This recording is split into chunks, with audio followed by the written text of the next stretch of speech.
NATO defense ministers are in Brussels to discuss efforts around support for Ukraine. Yesterday, G7 leaders recommitted in assisting Ukraine in terms of humanitarian, financial, and, of course, military support. And this comes after the country saw widespread attacks that haven't been seen since the start of Russia's full invasion. With more on today's meeting and what we might expect, let's bring in our Europe Bureau Chief, Goomansingh, who joins us from London. Crystal, we appreciate this. So let's talk about what is on the agenda today and who is there.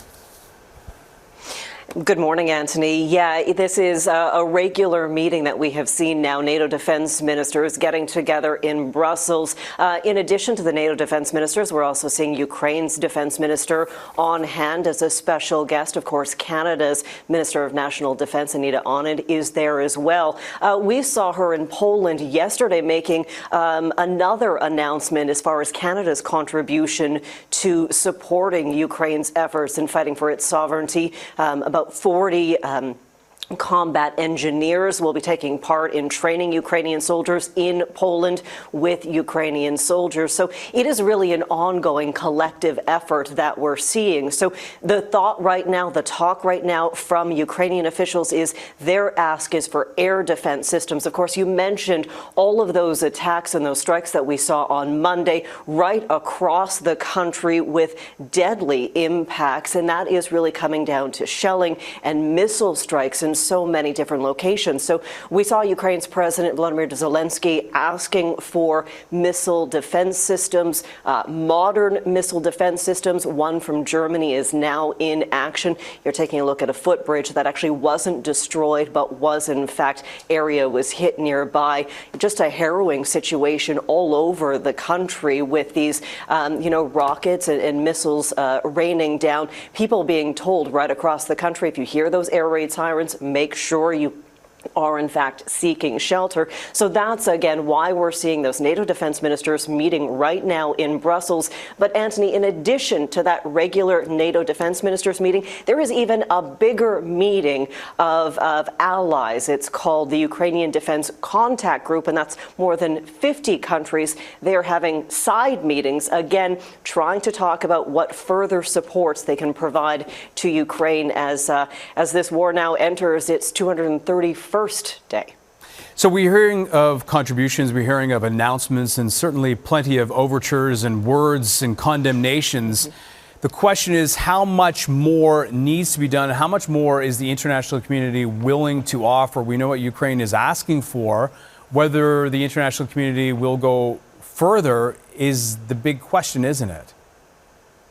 It really is, and it's been a continuous ask. It has been for, land defense systems, for modern technology. It was a lot about M777s and HIMARS, just a few weeks ago. Of course, they still need those weapons. They still need munitions and those supplies, but it's now sort of being spread out a little bit. And if you go back to even in the early days, there were many calls for air defense systems. So it is a continuous call for support, a continuous call for really advanced modern weapon systems that NATO countries have. And we have heard a number of countries saying, yes, we will recommit, we will help. We heard the Secretary General of NATO yesterday saying that, he's glad that countries are stepping up to the table once again to help protect Ukraine, saying that Ukraine must win this war, not only for Ukraine, but for all, democracies right around the world. So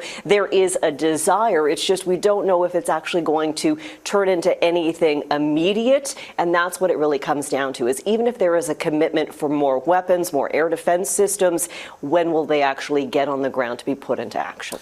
Crystal, I'm wondering, in your reporting, shed light on some of this, and we're talking about some of the impacts of these assaults on Ukraine, and I'm kind of getting to the bigger backdrop of energy really being a focus of this war, electricity and various things, and talk about what the impact is right now for Ukrainians, because as we know, it is approaching winter and that is becoming more dire and more difficult for so many people in that country.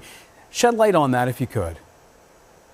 It is a huge, huge issue, Anthony. If you think of Ukraine, number one, people have to remember, is a massive country. But it's also, in terms of weather, very much like the Canadian winters in Winnipeg or Saskatchewan, for example. It is incredibly cold.